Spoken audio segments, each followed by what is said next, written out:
The internet is basically a discontinuity from the tradition of communications as service. It's something we can do ourselves, and that's very empowering, and that's the future we need to look towards. Hello there. Welcome to the Community Broadband Bits podcast from the Institute for Local Self-Reliance. This is Lisa Gonzalez. Today we have another visit from Bob Frankston. Bob and Chris have talked together in a couple of other Community Broadband Bits podcasts, and we always enjoy having him back again. Many of our discussions focus on communities that have done interesting things with connectivity, but when Bob visits, he always makes us look at the definition of connectivity. In this discussion, Bob and Chris get into the economics of bringing ubiquitous access to the U.S., among other things.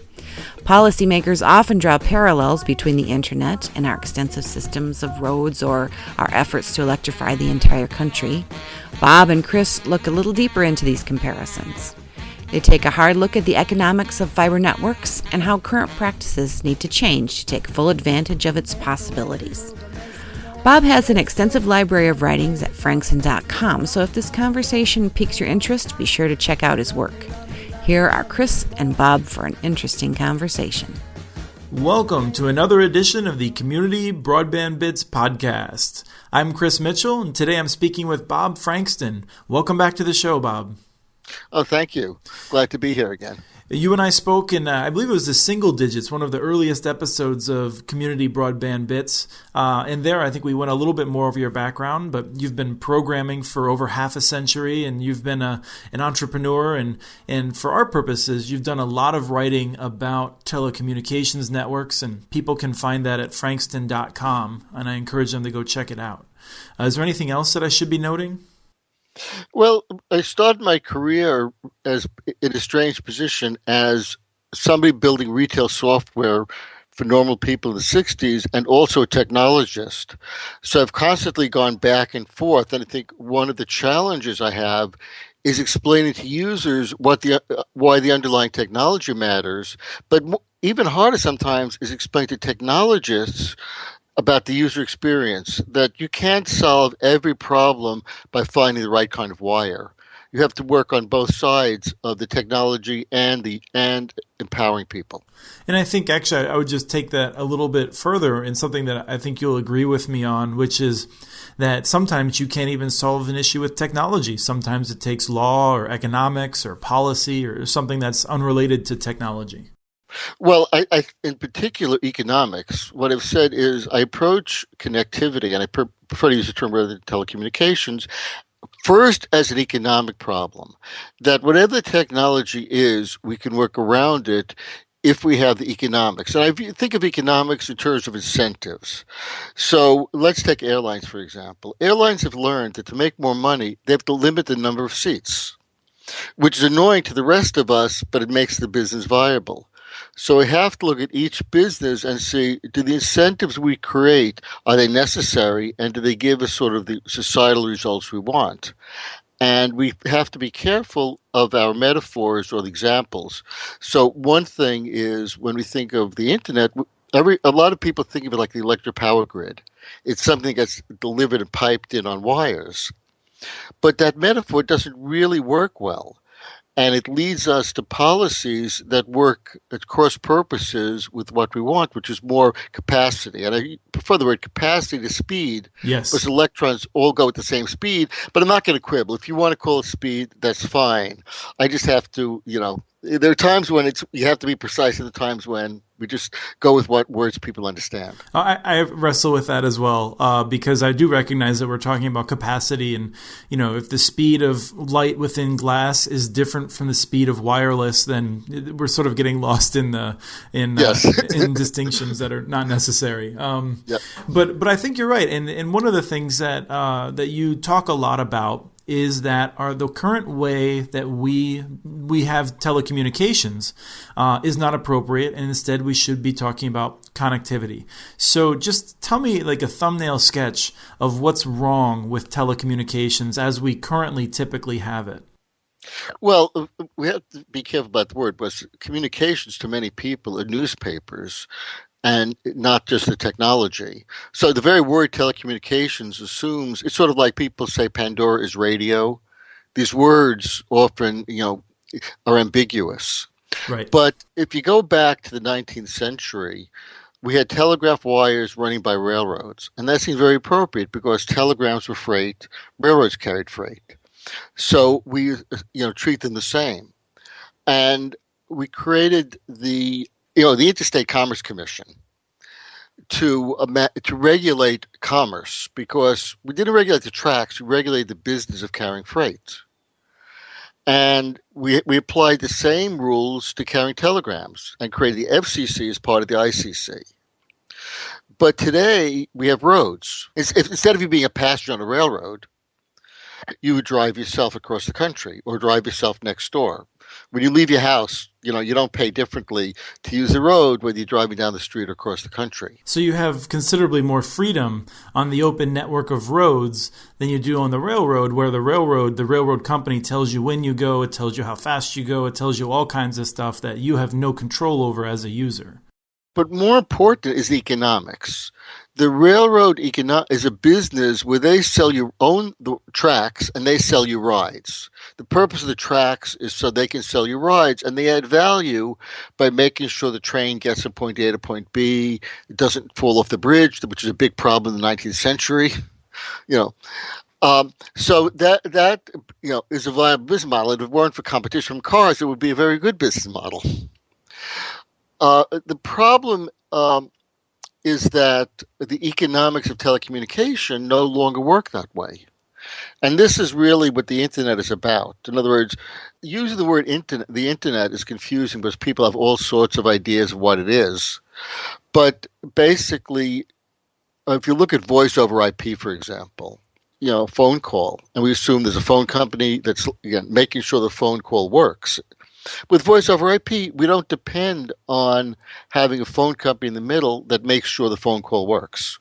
We take responsibility outside of a network. So we need an economic model which doesn't depend on somebody in the middle sort of adding value. And that's why I started with economics. In other words, whatever the technology is underneath, the economics have changed. Just as the economics of roads, you don't pay for a road by buying a ride. You pay for somebody to put in the pavement, you pay for people to maintain the road, but you don't pay for the ride. And that's why you have a Department of Transportation now. One of the things that you've proposed is a Department of Connectivity. And in part, and this gets more into the economics, because fundamentally the issue of improving connectivity in the United States, I think relies on largely one-time capital costs. There's certainly some operating costs that will go along, but those operating costs are quite little compared to the capital costs of making sure that we have effectively a road system. And I think maybe we want to try and get away from that metaphor, but it's useful just to say that historically we've paid for these networks with these ongoing charges as though it was a railroad, when in fact we have a road and we should just be paying one time, and then our operating costs will be very low moving forward. Yes, I sometimes describe telecommunications as a loan you can never pay off. We paid for the capital cost many years ago in many of the facilities, yet we keep paying forever. And the road analogy is useful in a number of ways. It's interesting to look at the history of road numbers. Let's take Route 1, for example, or pick your road where you are, but Road 1, on the East Coast, we have Route 1. But there really isn't a road called Route 1. Somebody tacked up some signs so cars can find their way from Maine to Florida without getting lost, but they didn't have to build a road. So when you talk about the road system, we're talking about sort of, I call it a construct. It's sort of, we named the roads, but there isn't a single system. It's just a term we use. And one of the things I really like about that is that you have a lot of local actions that are contributing. Everyone may maintain some span, and together that's what results in the road. Yes, and we have an economic system because every community, to oversimplify, every community builds its own roads, but they share it with the others who might pass through because they expect the same kind of reciprocity elsewhere. We talk about do it yourself. I've started to use the term DIO for do it ourselves. So we work as a community to sort of build these facilities. And when we do it ourselves, let's say it's in a housing project, we have a condo board or an owner who does it. Well, the next scale is we have a local community group we call the government. But these days, the word government has become so tainted with a centralized control that we forget it's just a way we coordinate local activities. It's a way we work together locally. Just getting back to the cost, but you're talking about high capital costs. Yet, if you take a look at broadband and the electric metaphor, problem with the term broadband is it confuses the cable TV content with the business of just. When I'm careful, I use the word facilitate the exchange of bits, because the word network implies it's a physical thing like a railroad network as opposed to roads. Right. But we don't have competing electric grids, so why do we have competing facilities for sort of carrying the bits? And I point out that if you have, like where I've got 3 broadband infrastructures: Comcast, Verizon, and RCN. Yet every one has to cover the whole city. So I'm paying, as a whole, we're paying for 3 systems at 3 times the cost for 1 time the capacity. So the high cost we see can't be that high if we can overbuild by a factor of 3. And even more to the point, if you look at the copper we have, 25 years ago, DSL went a couple of megabits, when the computers went a couple of megahertz. These days, our computers go 1,000 times faster, yet we haven't invested in making the copper faster. We might not have had to put the fiber in if we took advantage of the copper. In fact, inside your house, there was an official plan in the 90s that we were going to put fiber in the homes to provide connectivity. Yet we run 10 gigabits over copper with HDMI. So there are lots of ways to reduce the capital cost too. Right. I just want to point out that over very short distances, copper has an incredible carrying capacity.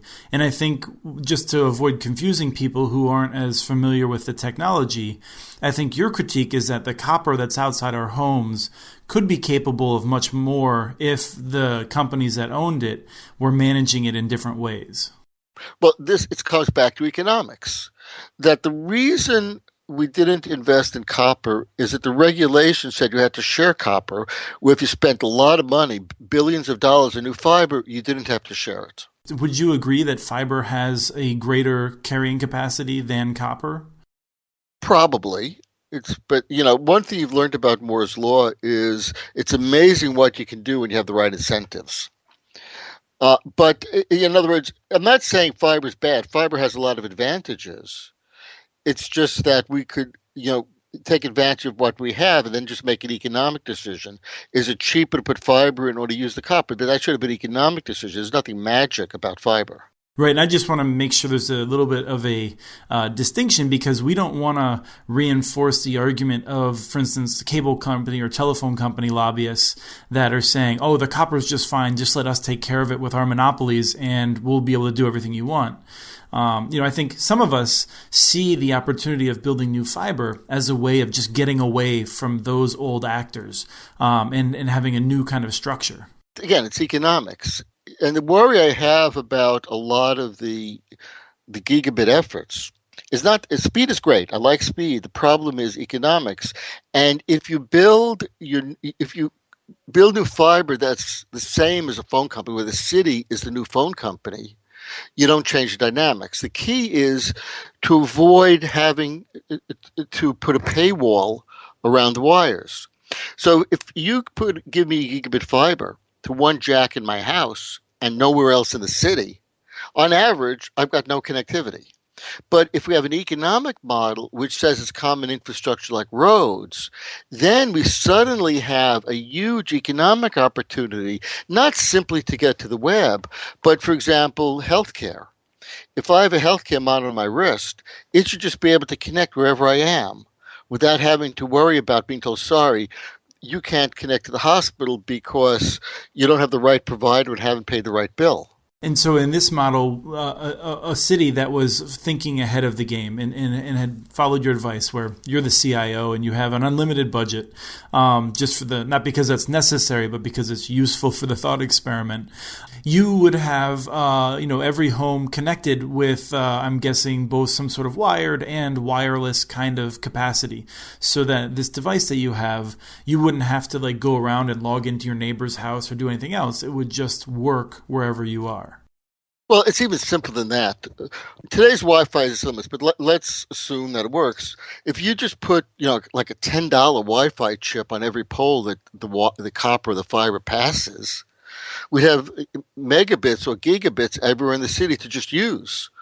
And we can put you can run a wire to the house if you want, but we're getting gigabit radios and stuff. So it becomes very simple to provide the coverage. And because you're not trying to sort of put a paywall around it, let's say you're in your sub-basement and you're not connected, you can just extend it. If people add an extra electric wire, they're stealing electricity. But if they add, extra leg on one of these networks, they're contributing to the commons. They're adding capacity. It's like they're providing a road across their property so people have more ways to travel.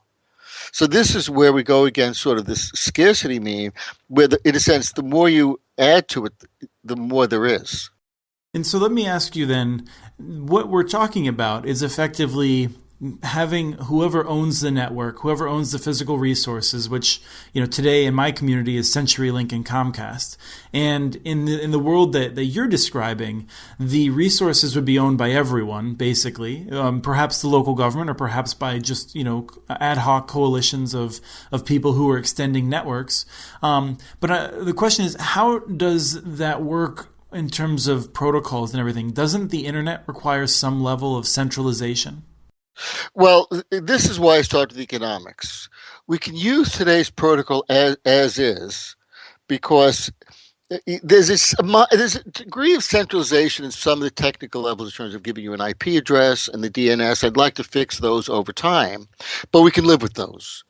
So that's why I emphasize economics. The same thing as the home networks. Originally, the phone companies were going to charge you for each PC you had in your house, and each printer, and a monthly fee for every device, just like they do now with cellular. But when I was at Microsoft, I put a barrier, what people call the router today, or NAT for the technical people. Or router, depending on where you are. A router. Router, whatever. It depends on where you are. I know. I yell at my car whenever it says it's changing the route. So you no longer pay for each device. But I did it by sort of extending existing protocols rather than reinventing everything. Right, and I just want to, I love this point, and I think we touched on it the last time we talked, but I really like to put a fine point on it, which is to say, basically, you made a decision and got Microsoft to put a device or made it use a system that prevented the ISPs from seeing inside our networks, and that is so incredibly valuable. Yeah, but you have to understand, the technology was in service of the economics. That this is about changing incentives of economics. That's why I'm not so concerned about the protocols at first. Over time, sure, we want better protocols, we want better radios and all that, but that will happen if we get the incentives right, which is a matter of getting the economics right. And that's why common ownership. But let's go back to your example of a city. Let's say the city had a common infrastructure. Now, how much would it cost the city? Well, we've already have connectivity coming out of areas, a lot of unused capacity. But people, if they build a new road, they just put a fiber down. When you build a highway, why not? The smart cities do, yes. We'll get to smart cities in a second. I've got a problem with that term. But we've got now a separate system for the police. We have a separate system for the fire. We have a separate system for the traffic lights. We have another city for the street lamps. Imagine if those are all the common system, how much money you'd save and how much better. In other words, if a fire truck is going to a site, instead of having a special network which has to be maintained, it can use the common connectivity, have a full access to all the information about the building. It can send back videos. Mm-hmm. If you want to do spectrum analysis of fire, there are all sorts of things you can do once you can assume common connectivity. those things are happening right now, and for instance, in Wilson, North Carolina. And if I'm understanding you correctly, what you're describing is already happening in the sense that a lot of communities have a common infrastructure, but they limit it to all of the publicly owned facilities. So schools, libraries, police, fire, they all share an infrastructure, but they're not sharing that in many cases outside of the local government. Right, and they lose a lot of synergy. For example, if I've got a smoke detector in my house, assume it could just be connected to the fire department, report the information directly. Again, if I choose to, Right. very aware privacy information, all those considerations. But if I choose to, it should just be able to assume connectivity. If I've got a medical device, it should just be able to be connected wherever I am. So that's why this idea, making a distinction between these special government systems and what the rest of us do is part of what maybe alienates us. We should all be able to contribute to the commons and get the benefits of it. And it saves money, of course, by having this common system. So, when you read about having a special public safety system, they're excited about 10 megabits for this purpose. Well, we should expect gigabits, but not because we build special gigabits pipe, just because that capacity is already there. It's just locked down. The system that's least likely to work is the emergency system because it's not been tested and exercised constantly. Whereas the systems we use day to day, the ones we can fix ourselves, the ones we can go to the store in the old days when there's still Radio Shack everywhere. In emergency, you go to Radio Shack and you'd buy some Wi-Fi access points. So the more we can use the same facilities, the better off we are, the safer we are. So one of the ways that we're seeing some of this enacted is in the example of condominiums or large apartment units where they've taken it upon themselves to wire themselves. And there's some actual companies that specialize just in wiring apartment buildings, but I think for this example, we're actually talking about where a apartment building, as in the case of Castle Village, which you've talked about in a number of times. You've talked about this a number of times in Manhattan, where they've wired themselves, and then they found a fast connection to the internet, and so they basically provide their own internet access. Why is that important? Okay, well, let's be careful because again, it's not the wires that's important. It's the economics. Everybody contributes to this common pool. So, they pay $10 a month, and they get shared access to a common connection to the rest of the internet. It's in a sense in the home. You have your home network, which has one connection to the outside world, the broadband pipe. This just scales it up to the building.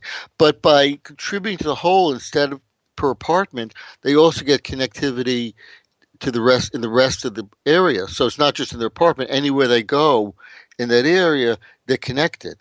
They get both compelling economics of scale, but they also get other abilities. So if a package gets delivered, the doorman can send you a picture of it.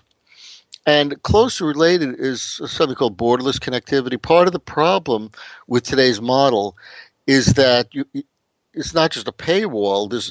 We have to put a security perimeter around it. So whenever you try to put a smart device, so a lot of people are now connecting all these IP devices in the homes. If you change a router with the access key and that changes, suddenly all these devices don't work. So this is where this technology starts to matter too. So once we no longer need to lock things down, as a funding model, we can start to really take advantage of the technology. So this is the interplay. Now, we have to honor existing protocols, existing practices, but we need to enable the future once we get rid of the need to prevent people from communicating simply to be able to build them. And so this is, I think, the fundamental point that you're raising with your medical device is that as you're walking around town, the reason that it can't just connect wherever you are is because whoever built the physical stuff that allows you to connect wants to restrict who can connect in order to make sure that they can make enough money off of it to justify the investment and some element of profit, depending on the ownership and the expectations of the owner. Yes, there's multiple issues here. One, if all you have to do, again, this is where the electric analogy fails. If you're just carrying bits not adding value and you've got competition, eventually that model is not going to work, which is one reason why people don't invest in more capacity, why Verizon has backed off from deploying more Fios, because the business of carrying pure bits without selling content doesn't really work well. And the other problem you have, let's say you try to make your money by selling capacity. Well, a few bits for a heart monitor aren't going to make you a lot of money. A TV show, and they can choose your favorite bad show, use a lot of capacity, and there's a lot of money there. So the incentives are skewed. So this is why we need to recognize that we're no longer, in the 19th century with, telegrams, but we have more of a model like roads where you want to create every incentive to make them available so the community can create its own solutions. Let me restate that in a different way and see if you still agree with it, which is to say that I think if you look at a Verizon or something like that, I think they can pay for the network and they could probably even make a profit by selling bits, but it's not enough of a profit for their interests. Actually, it's worse than that. They can't make a profit selling bits. I had a problem. My Fios connection went down. I've got a Comcast internet connection too because I experiment. All I did was move the jack from one to the other and nothing changed. There's no differentiation. So when you've got a high-cost facility, they put a lot of money into it, but no differentiation, and whoever owns more capacity wins, you've got an economic model which drives the price below cost. And that's the conundrum they have. Imagine if New York shut down the subway system because it wasn't profitable. We know the subways are necessary infrastructure, so we find a way of funding them that doesn't depend on them making a profit in themselves. The city profits by having the facilities there. I might actually use a different term, which is to say the city benefits, because sometimes it can be a little confusing. But if I understand what you're saying, right, basically, the city is better off and has more economic activity and has a higher quality of life and more people want to be there because they have the network, not because the network generates enough money to pay for itself. Well, even more, there's some great pictures of Boston before and after they put the trolleys underground. It just makes the city work at all. The cities would be unlivable in many cases without a public transportation system. I think that tolls on the highway, every time you pay a toll, there should be an extra fee to pay somebody else to take public transportation in order to make the highways work. Having been in Boston, to say you could use some more stuff underground. Definitely. One of the things that you had mentioned earlier is that you want to make sure we're collecting more examples of the Castle Village type approach. What do you want people to do? Well, if they have communities where they're sharing with their neighbors or examples like that, or their apartment buildings, it would be good to collect more stories so people can understand. Because I can talk about this in theory, but people need examples. So if you got, like, I know there's a collective housing in Acton, Massachusetts, where community living back in the 90s, before all this became common, they all pitched in to get a shared connection. So I'm sure there are many more examples we could look at, especially, rural cooperatives where they might have a cooperative store. They should also cooperate, to provide their own connectivity. One of the things I think that we should just make clear is that our goal would be that you have some of these, you may have the Castle Village starts off with just connecting their buildings, and then they expand and connect to their neighbors, and then you have entire city blocks, and then you have entire neighborhoods where you have an option of getting onto this incredible connectivity, and the amount that people would have to contribute to maintain that and to build it in the first place would actually be lower than what they're already paying for services. Well, actually, I would argue in many cases they'll get money back because this would be common infrastructure that the city would use to function. So the city itself would benefit so much. In other words, subways are expensive, but we've paid for these wires and fibers years ago in many cases. What's the cost of putting a fiber in compared with a sidewalk or a street? It's essentially nothing by comparison. So by making the city work better, we'd have a common infrastructure that costs essentially nothing. Now, if you start with like a Castle Villages seed or other cooperative things, you're right. As more people connect to it, the economics of scale increase dramatically to the point that, so if a city just provides this basic infrastructure, one thing to think about, Time Warner years ago used to own a cable company called Time Warner Cable. They spun it out because they realized their business was in providing the content and using the infrastructure, not by owning it, just like AOL had done before. And the problem with the gigabit pipes is it spooked Comcast into wanting to buy Time Warner Cable.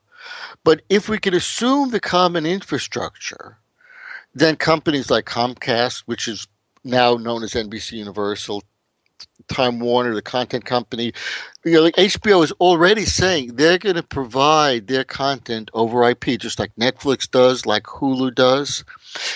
This common infrastructure, I think, would provide basically facilities for a lot of purposes.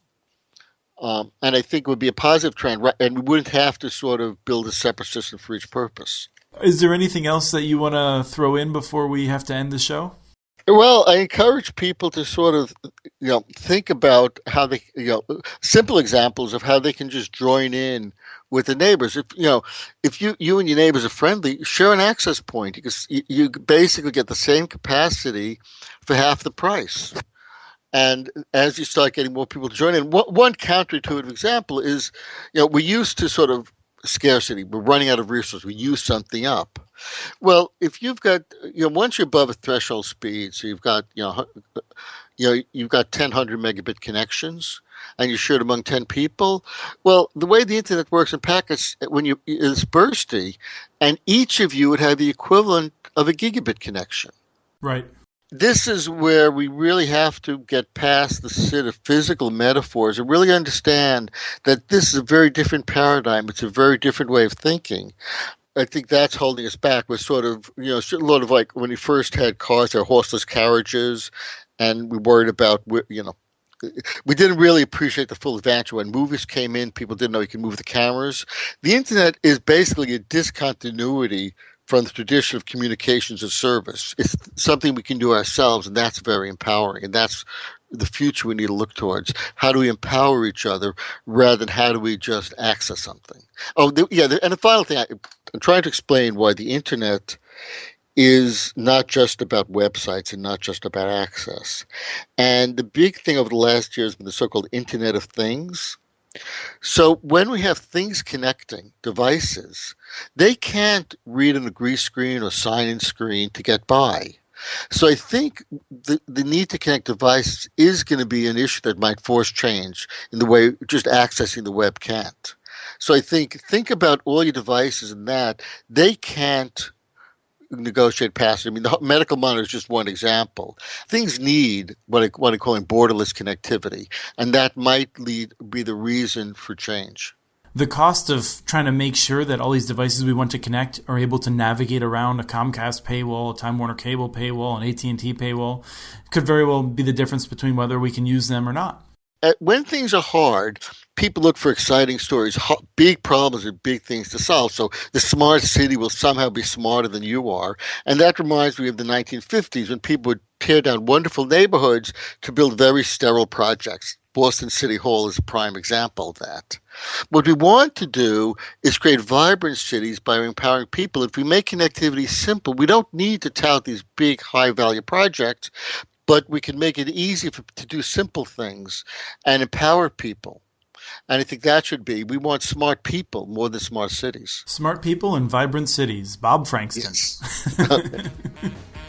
Thank you very much for coming on the show. Okay, you're welcome. Thank you for having me on. Be sure to check out our other interviews with Bob. They're episodes 14 and 78 of the Community Broadband Bits podcast. We've also shared some of his writings and also a video of Bob at muninetworks.org. Send us your ideas for the show. Email us at podcast@muninetworks.org. Follow us on Twitter. Our handle is @CommunityNets. Once again this week, we want to thank Jesse Evans for the song Is It Fire, licensed through Creative Commons. Thanks for listening and have a great day.